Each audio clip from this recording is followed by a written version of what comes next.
Orta məktəbi maksimum nəticə 300 balla başa vurmaq hər bir abituriyentin xəyalıdır. Bu il bu xəyalı cəmi 3 gənc reallığa çevirə bilib. Maraqlısı budur ki, bu gənclərdən bəziləri təkcə buraxılış imtahanında deyil, həm də digər bilik yarışlarında özlərini sübut edərək ali məktəbə qəbulu artıq zəmanət altına alıblar. Sujetimizin qəhrəmanları ilə tanış olaq. Sinif yoldaşlarımdan biri mənə demişdi ki, imtahan cavabı çıxıb. Girdik imtahan cavablarına baxmağa, ürək eləmirdim necə baxmağa, verdim, bacım baxdı. Dedi ki, 300 bal, yəni mən də qışqırıram evin içində. Sevincimin həddi yox idi əlbəttə ki, yəni yanımda ailəm var idi, onlar bilirlər nə hisslər keçirmişəm. Bu sevinç təsadüfi deyil. Aydın Həsənli 11-ci sinif buraxılış imtahanında maksimum 300 bal toplayan cəmi 3 abituriyentdən biridir.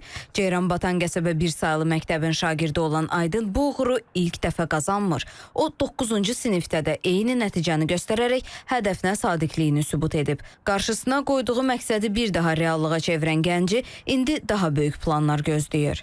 İkinci mərhələyə hazırlaşmıram, çünki keçən il 10-cu sinifdə Respublika Fənn Olimpiadalarında gümüş medal qazanmışdım riyaziyyat fənni üzrə və bu medal ilə ali təhsil müəssisəsində müsabiqədən kənar qəbul olmaq hüququm var. Hədəfim indilik Bakı Ali Neft Təşkilatında komitə elmləri ixtisası üzrə oxumaqdır. Daha sonra isə magistratura üzrə xaricdə təhsil almaq.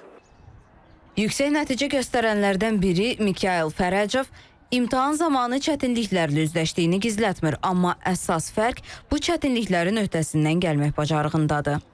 Bəli, mən bu nəticəni gözləyirdim, çünki imtahana həqiqətən də hazır idim. Sınaq imtahanlarının nəticələri də bunu deyirdi. Top nəticəni əldə etmək mənim üçün çox da qəribə hiss deyildi, amma lakin çox sevinc verici bir hissdir. Gələcək planlarım ADA institutda təhsil almaqdır və mən istəyirəm hüquqşünaslıq üzrə təhsil alım.